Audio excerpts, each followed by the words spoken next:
The Story of Civilization, Part 2, The Life of Greece, being a history of Greek civilization from the beginnings, and a civilization in the Near East, from the death of Alexander to the Roman conquest, with an introduction on the prehistoric culture of Crete by Durant. Chapter 21, The Zenith of Philosophy, Section 4, Aristotle. Part 1. Wander Years. When Plato died, Aristotle built an altar to him and gave him almost divine honors. Well, it doesn't matter whether you call something divine or not if you're worshipping it like that. For he had loved Plato even if he could not like him. He had come to Athens from his native Stagirus, a small Greek settlement in Thracia. His father had been court physician to Philip's father, Amantas II, and, if Galen was not mistaken, had taught the boy some anatomy before sending him to Plata. The two rival strains in the history of thought, the mystical and the medical, met and warred in the conjunction of the two philosophers. Perhaps Aristotle would have developed a thoroughly scientific mind had he not listened so long to Plato. Some say for 20 years the doctor's son struggled in him with the Puritan's pupil, and neither side won. Aristotle never quite made up his mind. He gathered about him scientific observations sufficient for an encyclopedia, and then tried to force them into the Platonic mold in which his scholastic mind had been formed. He refuted Plato at every turn because he borrowed from him on every page. He was an earnest student and soon caught the eye of his master. When Plato read at the Academy his treatise on the soul, Aristotle says Diogenes Laertius was the only person who set it out. Well, all the rest rose up and went away. After Plato's death, 347 BCE, Aristotle went to the court of Hermias, who had studied with him at the Academy, and had raised himself from slavery to be the dictator of Eparnius and Assus in Upper Asia Minor, which is where we get the name Asia in general, from Asia. Aristotle married Hermias' daughter, Plathias, in 344 BCE, and was about to settle in Assus when Hermias was assassinated by the Persians, who suspected him of planning to help Philip's proposed invasion of Asia. Aristotle fled with Plathias to nearby Lesbos and spent some time there in studying the natural history of the island. Plathias died after giving him a daughter. Later, Aristotle married, or lived with, the Hetaira Hercules, but he maintained to the end a tender devotion to the memory of Plathias, and at his death asked that his bones be laid beside hers. He was not quite the emotionless bookworm that one might picture from his works. In 343 BCE, Philip, who probably had known him as a youth at Amantas's court, invited him to undertake the education of Alexander, then a wild lad of 13. Aristotle came to Pella and labored at the task for 4 years. In 340 BCE, Philip commissioned him to direct the restoration and repeopling of Stagirus, which had been laid waste in the war with Olympus, and to draw up a code of laws for it, all of which he accomplished to the satisfaction of the city, which commemorated its reestablishment by him in an annual holiday. In 334, he returned to Athens, and probably aided by funds from Alexander, opened a school of rhetoric and philosophy. He chose as its home the most elegant of Athens' gymnasiums, a group of buildings dedicated to Apollo, Bacchus, I forget exactly what Apollo means, but Lycius, as most people would pronounce it, Lycius maybe, but in Greek it would be Lycius, would be shepherds, surrounded with shady gardens and covered walks. In the morning, he taught advanced subjects to regular students. In the afternoon, he lectured to a more popular audience, probably on rhetoric, poetry, ethics, and politics. He collected here a large library, a zoological garden, and a museum of natural history. The school came to be called the Lyceum, and the group and its philosophy were named Peripatetic, from the covered walks, Peripatoi, along which Aristotle liked to move with his students as he discoursed. That one graveyard that I am trying to do a complete survey of, as a wall with a mural, and a sharp rivalry developed between the Lyceum, whose students were mostly of the middle class, the Academy, which drew its membership largely from the aristocracy, and the school of Isocrates, which was frequented chiefly by colonial Greeks. The rivalry was eased in time by the emphasis of Isocrates on rhetoric, of the Academy on mathematics, metaphysics, and politics, and of the Lyceum on natural science. Aristotle set his pupils to gathering and coordinating knowledge in every field. The customs of what were considered to be barbarians, the constitutions of the Greek cities, the chronology of victors in the Pythian games, and the Athenian Dionysia, the organs and habits of animals, the character and distribution of plants, and the history of science and philosophy. These researches became a treasury of data upon which he drew, sometimes too confidently, for his varied and innumerable treatises.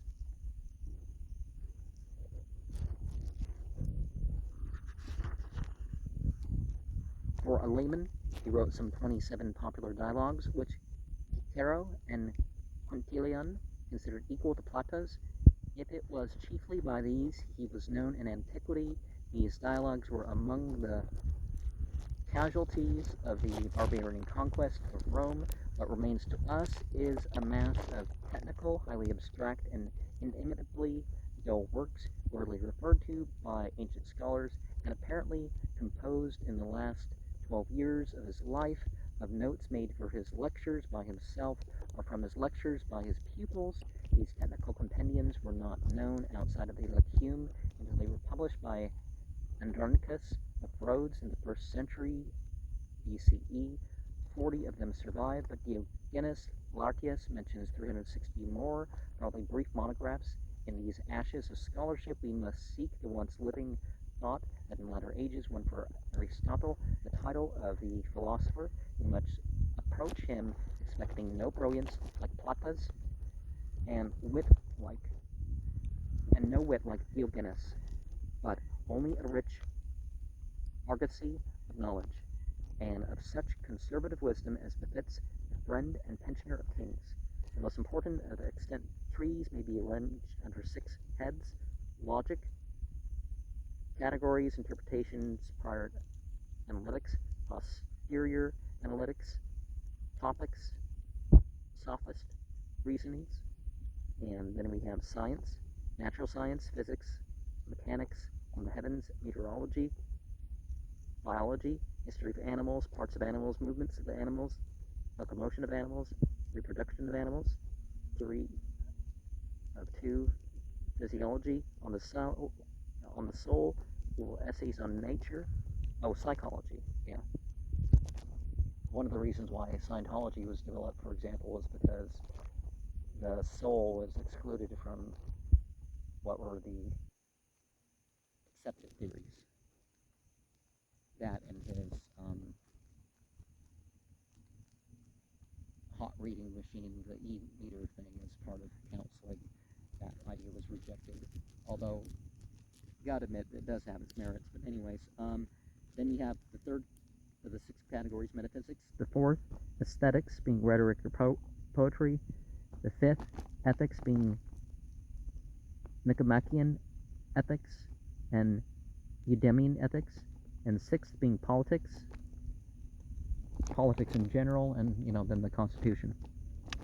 Section 2 is the scientist. Aristotle has been considered as primarily a philosopher. Perhaps this is a mistake. Let us, if only for a fresh view, consider him chiefly as a scientist. His curious mind is interested, to begin with, in the process and technique of reasoning, and so acutely does he analyze these that his organon, our instrument, the name given after his death to his logical treatises, became the textbook of logic for 2,000 years. He longs to think clearly, though he seldom in his extant works succeeds. He spends half of his time defining his terms, and then he feels that he has solved the problem. Definition itself he defines definitively as the specification of an object or an idea by naming the genus or class to which it belongs. Man is animal. Some people take issue with that, and I definitely put that on the channel video. Gotta do another channel video for other Odyssey. And the specific difference that distinguishes it from all other members of that class. Man is a rational animal. It is characteristic of his methodical way that he arranged in 10 categories, basic aspects under which anything may be considered: substance, quantity, quality, relation, place, time, position, possession, activity, passivity, a classification that some writers have found an aid in the amplification of their flagging thought. He accepts the senses as the only source of knowledge. Universals are generalized ideas, not innate, but formed from the many perceptions of like objects. They are conceptions, not things. He lays down resolutely as the axiom of all logic the principle of contradiction. It is impossible for the same attribute at once to belong and not to belong to the same thing in the same relation. He exposes all the fallacies into which the sophists fall or lure us. He criticizes his predecessors for having drawn the universe or their theories of it out of their heads instead of devoting themselves to patient observation and experiment. His idea of deductive reasoning is the syllogism, a trio of propositions of which the third follows necessarily from the others, but he recognizes that of a syllogism, to avoid begging the question, must presuppose a wide induction to make its major premise probable, though in his philosophical treatises he too often loses himself in deductive reasoning. Kind of like what happens with the Talmud. He lauds induction, accumulates in his scientific works a massive specific observation, and occasionally records his own or others' experiments. For example, in the reproduction of animals, 461, he refers to the regrowth of the eyes when experimentally cut in young birds, and he rejects the theory that the right testicle produces male and the left testicle female offspring, by showing that a man whose right testicle has been removed has continued to have children of either sex. Oh, you hate to be the test dummy of that. But, with all his errors, he is the father of scientific method, and the first man known to have organized cooperative scientific research. He takes up science where Democritus left it, and dares to enter every field. He is weakest in mathematics and physics, and confines himself there to a study of first principles. He seeks in the physics not new discoveries, but clear definitions of the terms used: matter, motion, space, time, continuity, infinite change, end. Motion and space are continuous. They are not made up, as Zeno assumed, of small indivisible moments or parts. The infinite exists potentially, but not actually. He feels, though he does nothing to solve the problems that were to arouse Newton: inertia, gravity, motion, velocity. He has some idea of the parallelogram of forces and states the law of the lever. The moving weight will more easily move the object the farther away it is from the fulcrum.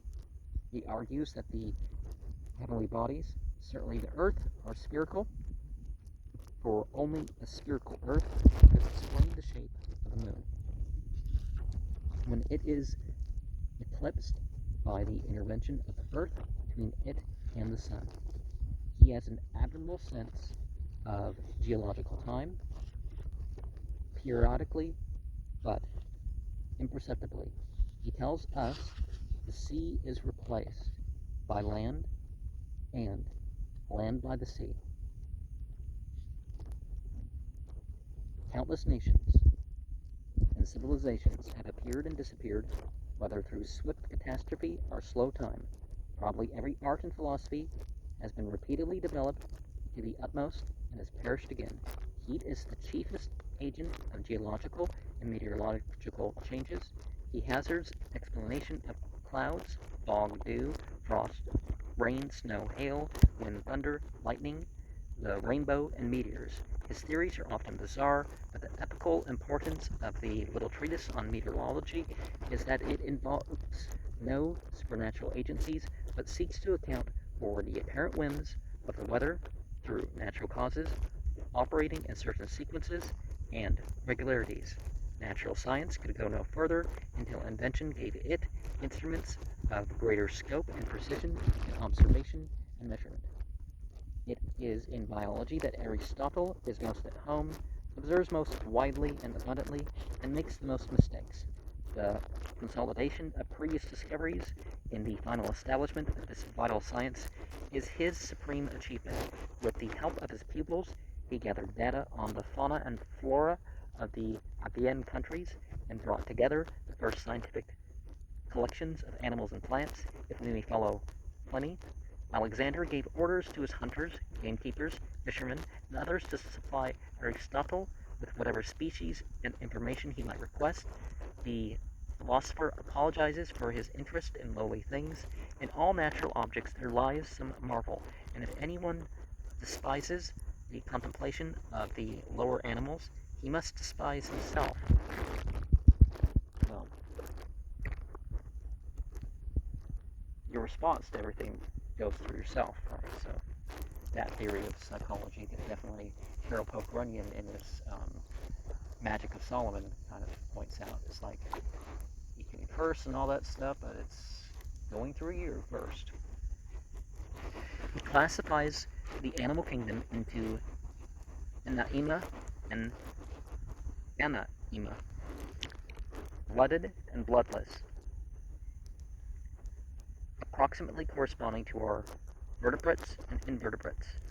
He divides the bloodless animals into testaceans, crustaceans, mollusks, and insects, and the sanguineous into fishes, amphibians, birds, and mammals. He covers an impressively vast and varied field. Organs of digestion, excretion, sensation, locomotion, reproduction, and defense. The types and ways of fishes, birds, reptiles, apes, and hundreds of other groups. Their pairing seasons and their methods of bearing and rearing their young. The phenomena of puberty, menstruation, conception, pregnancy, abortion, heredity, twins, the habits and migrations of animals, their parasites and diseases, their modes of sleep and hibernation. He gives an excellent account of the life of the bee.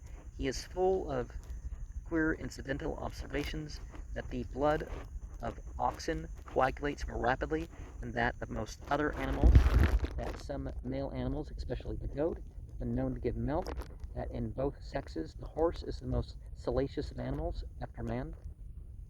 References in the history of animals indicate that Aristotle prepared a volume of anatomical sketches and that some of them were reproduced on the walls of the Lyceum. His text uses letters in modern style to refer to various organs or points in the drawings. He is particularly interested in the reproductive structures and habits of animals and marvels at the multiplicity of ways in which nature achieves the continuance of species, preserving the type when she is able to preserve the individual.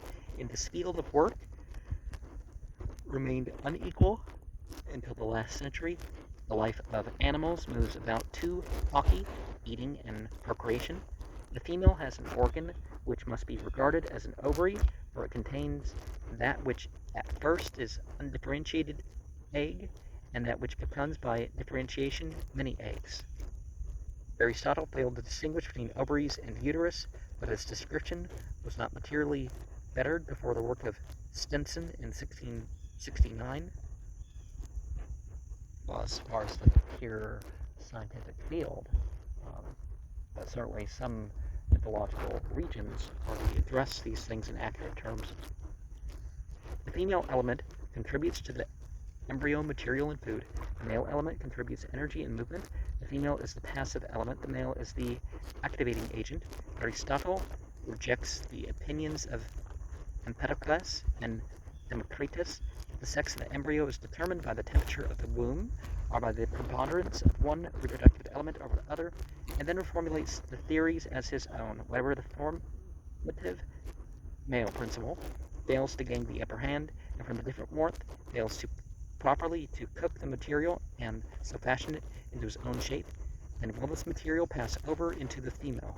Sometimes he adds women bring forth 3 or even 4 children, especially in certain parts of the world. The largest number ever brought forth is 5, and such an occurrence has been witnessed on several occasions. There was once upon a time a woman who had 20 children at 4 births, and most of them grew up. He anticipates many theories of 19th century biology. He believes that the organs and characteristics of the embryo are formed by tiny particles, the gamules of Darwin's Pangenesis, that pass from every part of the adult into the reproductive elements, like von Baer teaches that in the embryo, the characters belonging to the genus appear first, those belonging to the species second, those belonging to the individual third. He states a principle on which Herbert Spencer prided himself, that the fertility of organisms, by and large, varies inversely as the complexity of their development. His description of the chick embryo shows him at his best. If you wish to try this experiment, take 20 or more eggs and let them be incubated by 2 or more hens. Then, each day, from the second to that of the hatching, remove an egg, break it, and examine it. With the common hen, the embryo becomes first visible after 3 days. The heart appears like a speck of blood, beating and moving as though endowed with life, and from it 2 veins with blood in them pass in a convoluted course, in a membrane carrying bloody fibers from the vein ducts now envelops the yolk. When the egg is 10 days old, the chick and all its parts are distinctly visible. The human embryo, Aristotle believes, develops like the chick. In the same way the infant lies in its mother's womb, for the nature of the bird can be likened to that of a man. His theory of analogous organs enables him to see the animal world as one. A nail is the analog of a claw, a hand of a crab's nipper, a feather of a fish's scale. At times he comes close to a doctrine of evolution. Nature proceeds little by little from things lifeless to animal life in such a way that it is impossible to determine the exact line of demarcation. Thus, next, after lifeless things in the upward scale, comes the genus of plants, relatively lifeless as compared with animals, but alive as compared with corporeal objects. There is in plants a continuous scale of ascent toward the animal. There are certain objects in the sea concerning which one would be at a loss to determine whether they be animal or vegetable. A sponge is in every respect like a vegetable. Some animals are rooted and perish if detached. In regard to sensibility, some animals give no sign of it, others indicate it obscurely. And so, throughout the animal scale, there is graduated differentiation. He considers the ape an intermediate form between man and other viviparous animals. He rejects Empedocles' notion of natural selection, of accidental mutations. There is no fortuity in evolution. The lines of development are determined by the inherent urge of each form, species, and genus to develop itself to the fullest realization of its nature. There is design, but it is less a guidance from without than an inner drive or an Teclity, entelechy, by which a thing is drawn to its natural fulfillment. From echo, I have telos, my goal or purpose, n with n.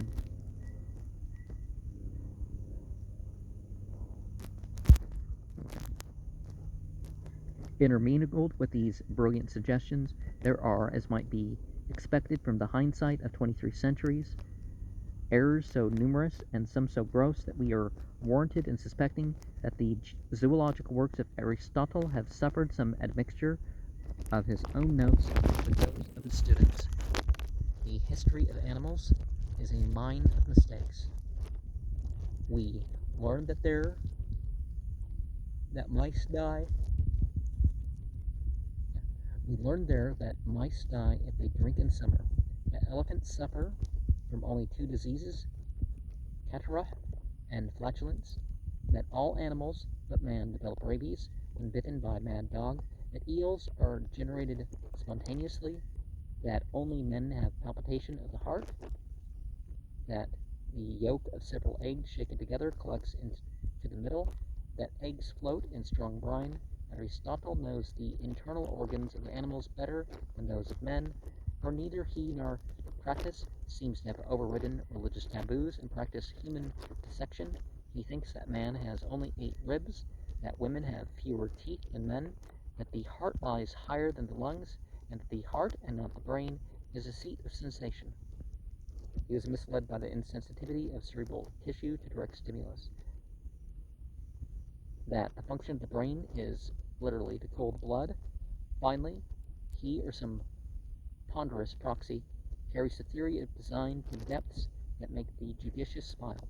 It is evident that plants are created for the sake of animals, and animals for the sake of man. Nature has made the buttocks for repose, since quadrupeds can stand without fatigue, but man needs to sit, and yet even this last passage reveals the scientist. The author takes it for granted that man is an animal, and seeks natural causes for the anatomical differences between beasts and men. All in all, the history of animals is Aristotle's supreme work, and the greatest scientific product of 4th century Greece. Biology waited 20 centuries for its equal. Section 3. The Philosopher.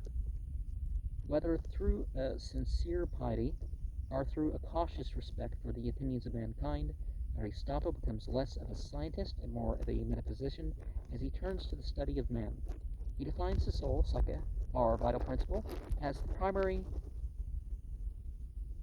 entelechy of an organism, i.e., the organism's inherent and destined form, its urge and direction of growth. The soul is not something added to or residing in the body. It is coextensive with the body. It is the body itself and its powers of self-nourishment, self-growth, and self-decay. It is a sum of the functions of the organism. It is to the body as vision is to the eye. Nevertheless, its functional aspect is basic, and its functions that make its structures. The desire that mold the organs, the soul that forms the body. All natural bodies are organs of the soul.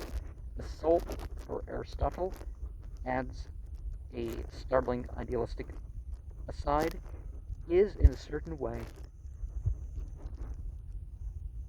all existing things, for all things are either perceptions or thoughts.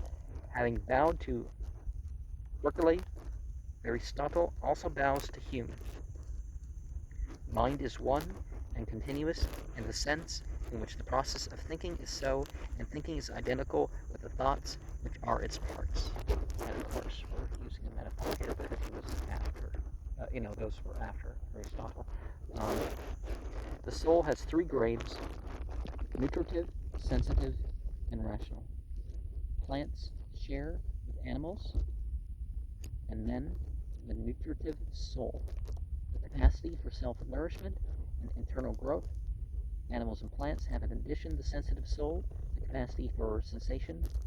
The highest animals, as well as men, have the passive rational soul, the capacity for the simpler forms of intelligence. Man alone has the active rational soul, the capability to generalize and originate. This Last is a part or emanation of the creative and rational power of the universe, which is God, and as such it cannot die. But this immortality is imperishable. What survives is the power, not the personality. The individual is a unique and mortal compound of nutritive, sensitive, and rational faculties. He achieves immortality only relatively through reproduction and only impersonally through death. And so, before the historic emergence of the Kabbalah, you had in Sufism the use of what Prophet Muhammad said, and he said the nafs, the anasana, and the ruh. You could say there's the hay too, but so in Kabbalah, these three souls became the nefesh, the neshama, and the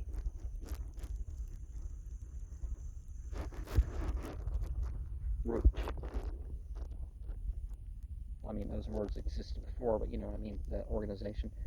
Other interpretations of Aristotle's contradictory pronouncements on this point are possible. The text follows the Cambridge Ancient History 6, page 345, Grote's Aristotle 2, 133, and Rug, Psych 493. Just as the soul is the form of the body, so God is the form or entelechy of the world. Its inherent nature, functions, and purposes. The essential aspect of anything in Aristotle, as in Plato, is the form, eidos, not the matter, which is formed. The matter is not the real being, but a negative and passive potentiality which acquires specific existence only when actuated and determined by form. All causes at last go back to the first cause, uncaused. All motions to the prime mover, unmoved. Every effect, says Aristotle, is produced by four causes: material, the component stuff; efficient, the agent or his act; formal, the nature of the thing; and final, the goal. He gives a peculiar example. What is the material cause of a man? The menses, i.e., provision of an ovum. What is the efficient cause? The semen, act of insemination, of course the egg and the sperm combined. What are the formal causes? The nature of the agents involved. What is the final cause? The purpose in view. Cause, last, first cause and cause. All motions to the prime mover, unmoved. We must assume origin or beginning for the motion and power in the world, and this source is God. As God is the sum and source of all motion, so he is the sum and goal of all purposes in nature. He is the final as well as the first cause. Everywhere we see things moving to specific ends. The front teeth grow sharp to cut food, the molars grow flat to grind it, the eyelid winks to protect the eye, the pupil expands in the dark to let in more light, the tree sends its root into the earth, it shoots towards the sun. As the tree is drawn by its inherent nature, power and purposes toward the light, so the world is drawn by its inherent nature, power and purposes, which are God. God is not the creator of the material world, but its energizing form. Well, isn't that the same thing? The energy that causes things to start its sequence of cause. He moves it not from behind, but as an inner direction or goal. As something beloved moves the lover. Finally, says Aristotle, God is pure thought, rational soul, contemplating itself in the eternal forms that constitute at once the essence of the world and God. The purpose of art, like that of metaphysics, is to capture the essential form of things. It is an imitation or representation of life, but no mechanical copy. That which it imitates is the soul of the matter, not the body or matter itself, and through this intuition and mirroring of essence, even the representation of an ugly object may be beautiful. Beauty is unity, the incorporation and symmetry of the parts in a whole. In drama, this unity is primarily the unity of action. The plot must concern itself with one action chiefly, and may omit other actions only to advance or illuminate its central tale. If the work is to be of high excellence, the action must be noble or heroic. Tragedy, says Aristotle's celebrated definition, is a representation of an action that is heroic and complete and of a certain magnitude, and by means of language enriched with all kinds of ornament. It represents man in action and does not use narrative, and through pity and fear it brings relief to these and similar emotions by arousing our profoundest feelings and then quieting them through a subsiding denouement. Tragic drama offers us a harmless and yet soul-deepening expression of emotions that might otherwise accumulate to neurosis or violence. It shows us pains and sorrows more awful than our own, and sends us home discharged and cleansed. In general, there is a pleasure in contemplating any work of true art, and it is the mark of a civilization to provide the soul with works worthy of such contemplation. For natural requires not only that we should be properly employed, but that which we should be able to enjoy our leisure in an honorable way. What, then, is the good life? Aristotle answers with frank simplicity that it is the happy life he proposes to consider in his ethics, not like Plato, how to make men good, but how to make them happy. The Nicomachean Ethics, so called because edited by Aristotle's son Nicomachus, and the Politics were originally one book. The plural title forms ta ethika and ta politica were used by the Greek editors to suggest the treatment of various moral and political problems, and these forms have been retained in the English adoption of the words. All other things and happiness, he thinks, are sought with some other end in view. Happiness alone is sought for its own sake. Certain things are necessary to lasting happiness: good birth, good health, good looks, good luck, good reputation, good friends, good money, and goodness. No man can be happy who is absolutely ugly. As for those who say that he who is being tortured on the wheel or falls into great misfortunes is happy, provided only he be good, they talk nonsense. Aristotle quotes with the candor were in philosophers the answer of Simonides to Hieron's wife, who had asked whether it was better to be wise or to be rich. Rich, for we see the wise spending their time at the doors of the rich. But wealth is merely means. It does not of itself satisfy anyone, the miser, and since it is relative, it seldom satisfies a man long. The secret of happiness is action, the exercise of energy in a way suited to a man's nature and circumstances. Virtue is a practical wisdom, an intelligent appraisal of one's own good. Usually it is a golden mean between two extremes. Intelligence is needed to find the mean.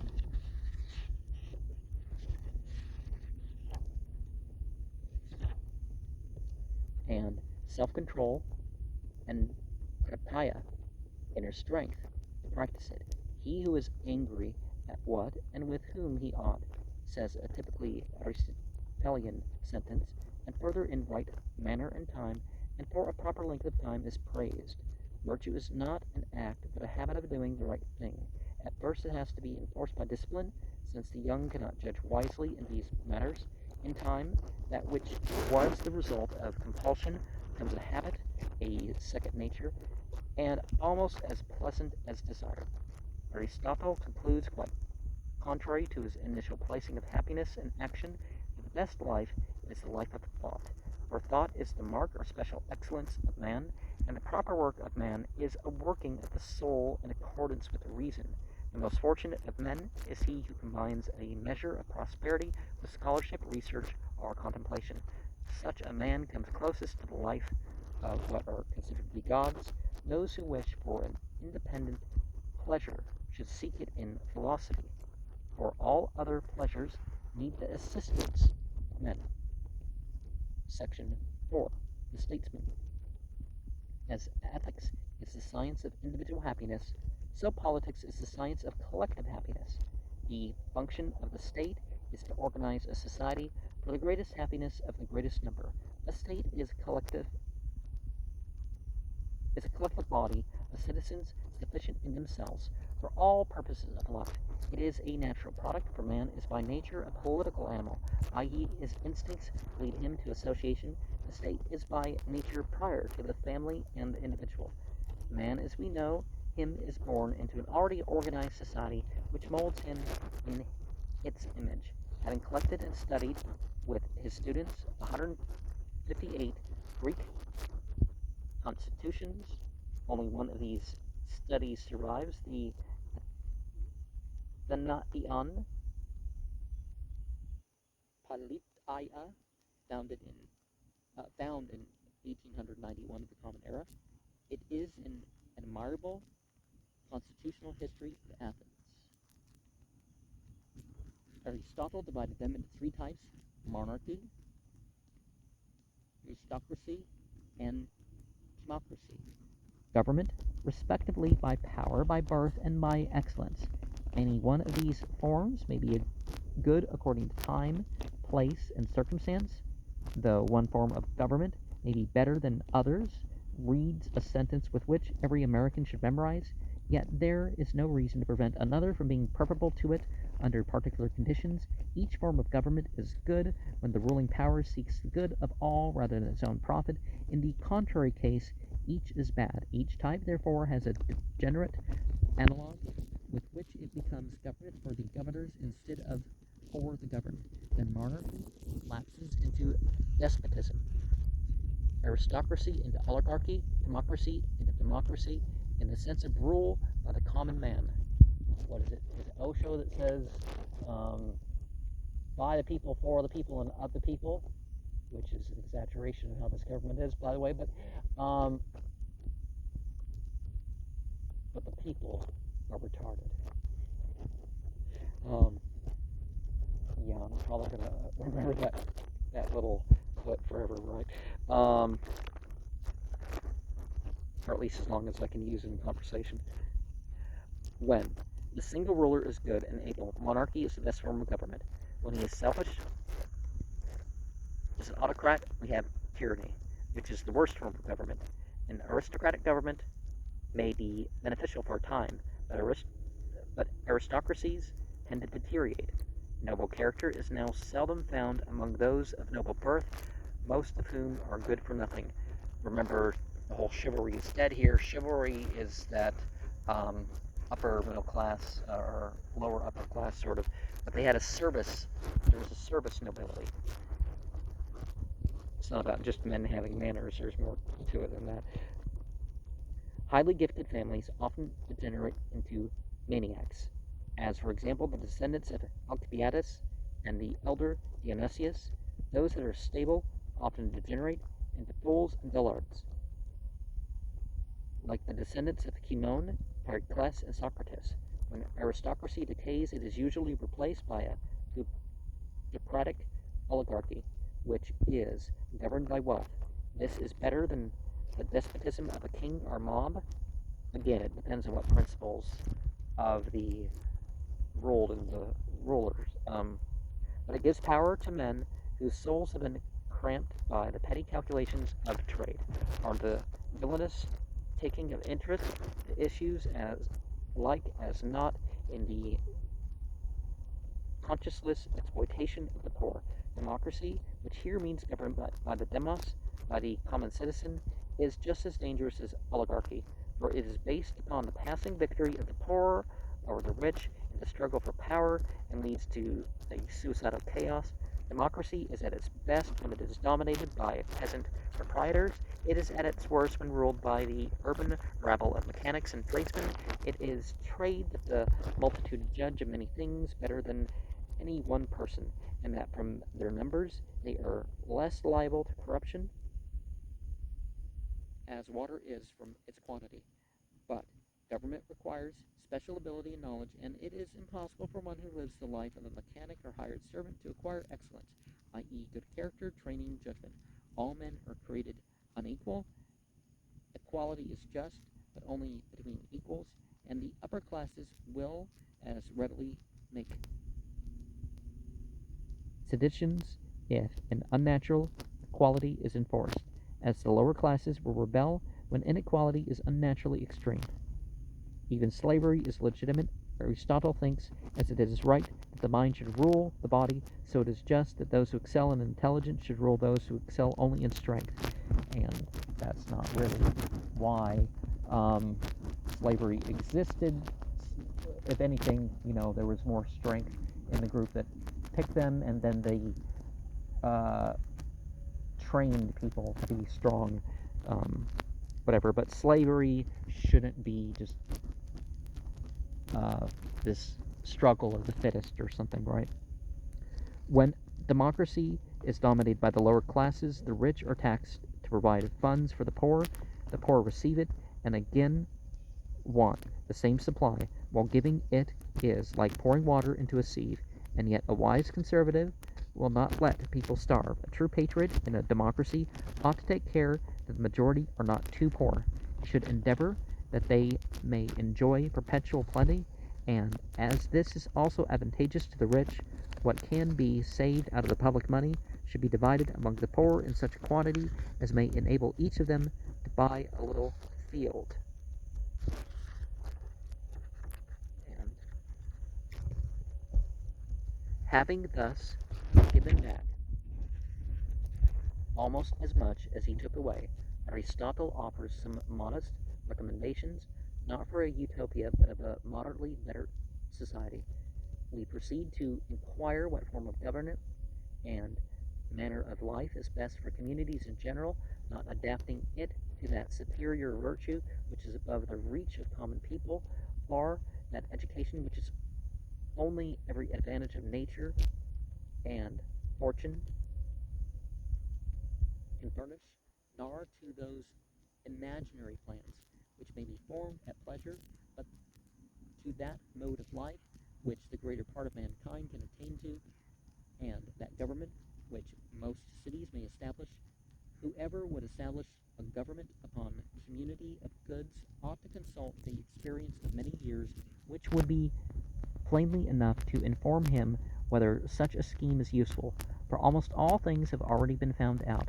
What is common to many is taken least care of, for all men have greater regard for what is their own than for what they possess in common with others. It is necessary to begin by assuming a principle of general application, viz., that the part of the state which desires the continuance of the new constitution ought to be stronger than that which does not. It is plain, then, that those states are best instituted wherein the middle classes are a larger and more formidable part than either the rich or the poor. Whenever the number of those in the middle state has been too small, those who were the more numerous, whether the rich or the poor, always overpowered them, and assumed to themselves the administration of the public affairs. When either the rich get the better of the poor, or the poor the rich, neither of them will establish a free state. To avoid these illiberal dictatorships from above or below, Aristotle proposes a mixed constitution or democracy, a combination of aristocracy and democracy, in which the suffrage will be restricted to landowners, and the strong middle class will be the balance wheel and pivot of power. The land ought to be divided into two parts, one of which should belong to the community in general, the other to the individuals separately. All the citizens will own land. They are to eat at public tables in certain companies, and only they shall vote or bear arms. They will constitute a small minority, 10,000 at most, of the population. None of them should be permitted to exercise any mechanic employment or live by trade, for these are ignoble and destroy excellence. But neither should they be husbandmen. The husbandmen should be a separate order of people, presumably slaves. The citizens will elect the public officials and hold each to account at the end of his term. Laws, properly enacted, should define the issue of all cases as far as possible, and leave as little as possible to the discretion of the judges. It is better that law should rule than any individual. He who entrusts any man with the supreme power gives it to a wild beast, for such his appetites sometimes make him Passion influences those who are in power, even the very best of men, but law is reason without desire. The state so constructed shall regulate property, industry, marriage, the family, education, morals, music, literature, and art. It is even more necessary to take care that the increase of the people should not exceed a certain number. To neglect this is to bring certain poverty upon the citizens. Nothing imperfect or maimed should be brought up. Out of these sound foundations will grow the flowers of civilization and tranquility, since the highest virtue is intelligence. The preeminent duty of the state is not to train the citizens to military excellence, but to educate them for the right use of peace. It is unnecessary to sit in judgment upon Aristotle's work. Never before, so far as we know, had anyone reared so impressive an edifice of thought. When a man covers a vast field, many errors may be forgiven him if the result as to our comprehension of life. Aristotle's faults are those of his volumes that we perhaps wrongly count as the considered product of his pen are too obvious to need retailing. He is a logician, but is quite capable of bad reasoning. He lays down the laws of rhetoric and poetry, but his books are a jungle of disorder, and no breath of imagination stirs their dusty leaves. And yet, if we penetrate this verbiage, we find a wealth of wisdom and an intellectual industry that open many paths in the country of the mind. He did not quite found biology, or constitutional history, or literary criticism. There are no beginnings, but he did more for them than any other ancient whom we know. To him, science and philosophy owe a multitude of terms that in their Latin forms had facilitated learning, communication, and thought, principle, maxim, faculty, mean, category, energy, motive, habit, and he was, as Pater called him, the first of the schoolmen, and his long ascendancy over philosophical method and speculation suggests the fertility of his ideas and the depth of his insight. His treatises on ethics and politics stand above every rival in fame and influence. When all deductions have been made, he still remains the master of those who know. An encouraging testimony of the elastic range of the human intellect, and a comforting inspiration to those who labor to bring man's scattered knowledge together into perspective and understanding. When all deductions have been made, he still remains the master of those who know, an encouraging testimony to the elastic range of the human intellect, and a comforting inspiration to those who labor to bring man's scattered knowledge together into perspective and understanding. And one of the things we definitely find later is that you find other examples of individuals like that their primary identity was not as a philosopher.